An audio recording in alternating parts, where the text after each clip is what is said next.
हो, कारण देहाभिमानाचं छेदन केला, मनाचं छेदन केलं. मन राम झालं का? काय झालं? मन एकदा राम झालं माणूस सगळं विसरतोय. पण मन येतच नाही परमार्थात. काय येते? मन परमार्थामध्ये येत नाही घराला. मग आपण, कारण तुम्ही आता मग कुठे आपण आपण जरी इथं असलो तरी व्यवहार मनाचा चालू आहे.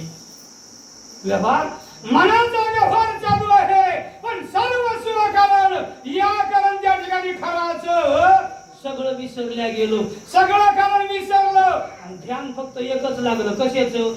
रामाच्या भजनाचं ध्यान लागलं. तुका म्हणे याचे भजन प्रमाण आणि काय थोर पूर्ण जाळायाचे. अरे किती मोठा आहेस, काय करायचे? इथं भजनच पाहिजे. तू माणसाच्या रूपाला आला ना, माणसाच्या रूपाला धरून जायचं, भजन कर.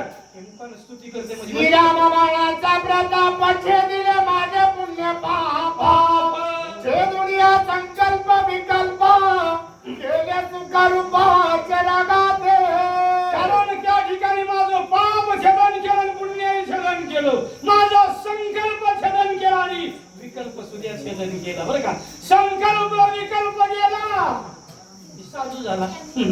संकल्प विकल्प गेला की साधू झाला आणि साधू झाला की सर्व भूती दया.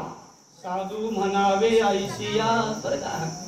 जग ब्रह्म रूप देखे अशी अवस्था प्राप्त होती दादा.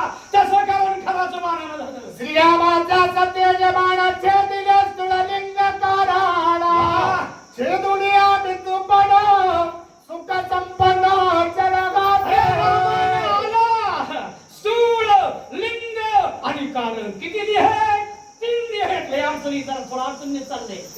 3 देह आहेत. पण या 3ही देहाचं मर्दन केलं कुणी? रामाच्या बाणानं. आणि 3 देहाचं मर्दन म्हणून तर पिंडदान करावं लागतं बुवा. बरं का? कारण म्हणून पिंडदान करावं लागतं. लिंग देहून मसन वाटे जळावं लागतो. ही परिस्थिती निर्माण आहे. प्रत्येक देहाची वेगवेगळी व्याख्या महाराष्ट्र नाही मार्ग करायला लागले. ते म्हणते लवकर घ्या. अशी अवस्था निर्माण आहे. आणि या 3ही देहातून मुक्त करण्याचं कार्य कारण खरं म्हणतोय मला राम. हे दुनिया माझा राक्षस विधीचे दोन्ही माझ्या दिव्यादी, छे दोन्ही माझी देह बुद्धी श्रीरामे त्रिशुद्धी सुखी केले. एवढंच नाही, रामाने आधी आणि व्याधीच्या कारण माझी छेदन केली आहे. बरं का? माझी कारण राक्षस वृत्ती छेदन केली आहे. माझा राक्षस मनोभाव छेदन केलाय. माझ्या राक्षसाचे विचार छेदन केले. काय छेदन करावं? काय छेदन करावं? हे रामानं माझं छेदन केलं आणि मला राम बनविले. कारण स्वतःसारखं मला निर्माण केलंय. हे रामाच्या बाणाचं कर्तृत्व आहे. रामाचे पाय भेटल्यानंतर काय मिळेल? बोला ना. रामाचे पाय मिळाले काय मिळेल? रामाचा बाण जर एवढं करीत असेल. आणखी एक खेद आहे पण नाही सांगत तुमच्यासोबत. श्रीराम नयदान करसी परितो सुख रूप गायसी, ऐसे वदनिया स्तुतीसी पाया पाची शिरया रे. कारण खर विनंती करीत होता. विनंती खराने केली आहे. राम धनुर्विद्यामध्ये पारंगत आहे. रामाचे गुरु धनुर्विद्याचे कोण आहे? विश्वामित्र आहेत. वसिष्ठ नाही. वसिष्ठाने ब्रह्मज्ञान दिलंय. कारण वसिष्ठाने ब्रह्मज्ञान दिलंय. या लोकांमध्ये जेवढी आलाय त्यानं सद्गुरु करावा. बरं का? देवापेक्षा गुरु मोठा आहे. का गुरुवर भर द्यायला लागलं? आज गुरु पुष्यामृत आहे मला. बरं का? आज पुरुषोत्तम मास चालू आहे आणि पुरुषोत्तम मासामध्ये आज गुरु पुष्यामृत आहे. योग आहे. जेव्हा गुरुला शरण जायचंय त्याचा आज योग आहे. कुणाला जायचे न जायचे मी सांगणार नाही. मला त्याची काही देण नाही. बरं का?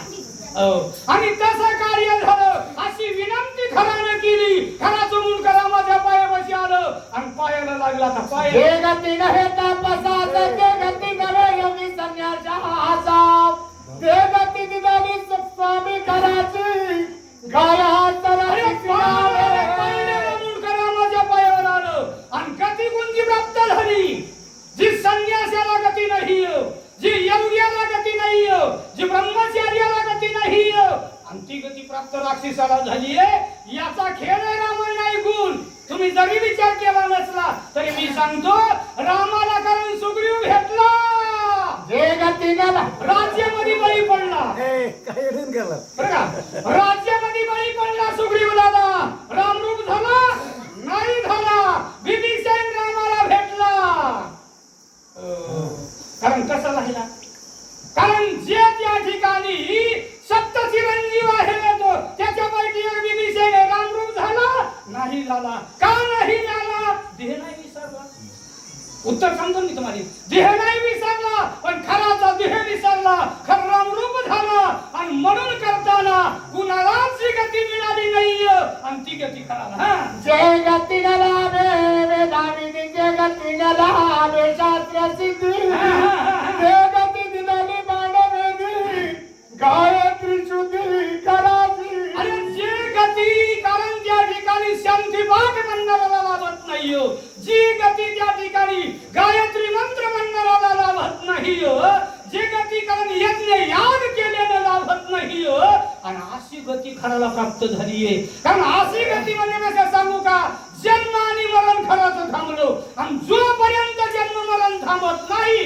कवत नाही थांबत जोपर्यंत वासना थांबत नाही तोपर्यंत जन्म मरण थांबत नाही बरं का वासना मरताना वासना शिल्लक राहिली की जन्म घ्यावा लागतो जन्म घ्यावे लागे वासनेच्या जे गतीला लाभे कर्म करिता जे गतीला लाभे ज्ञान धरिता जे गती आली खराच्या हातात बाणाग्रता श्रीरामे एवढंच नाहीये बाणाग्रता श्रीरामे रामाच्या बाणानं याच्या पायावर उभं राहून कारण आयुष्यभर देवाचं भजन केलं तरी नाही गती प्राप्त झाली बरं का कारण एका पायावर अहो रात्र कारण त्या ठिकाणी कर्मकांड केलं आपलं एक कर्मकांड आहे बरं का यज्ञ करणं याग करणं अन्नदान करणं हे कर्मकांड आहे आणि काय चांगले फक्त रामायण ऐकणं चांगले आणि रामाचं चिंतन करणे चांगले बरं का निदान वीज नाही वेद आनंद बोलिला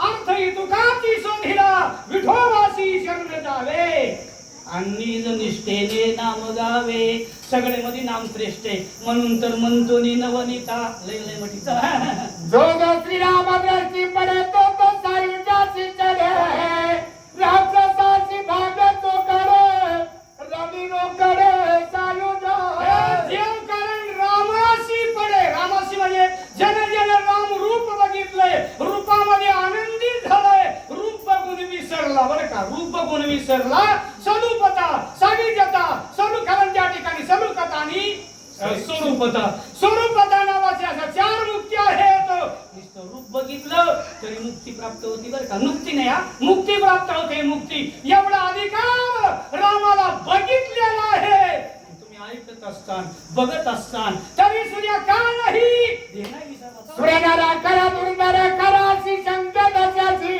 राव तो श्रीरामे रणी हरिला करा जय जयकार द्विजदेवा कारण जय जयकार द्विज देवा ब्राह्मण जय जयकार करू लागले कारण ऋषी मंडळी जय जयकार करू लागले कशामुळं जेवखर सगळ्याला कारण त्या ठिकाणी दुखणं होता जेवखर सगळ्याला त्रास देत होता जेवखर कारण यज्ञ बंद पाडीत होता जेवखर कारण मोठे महाराज बघून खात होता आणि येवखर मारला पुन्हा आनंद व्हायचा पुन्हा आनंद व्हायचा म्हणून देवाला आनंद चला पुढे म्हणून कारण त्या ठिकाणी गोवर्धन भया बडे आणि सुचे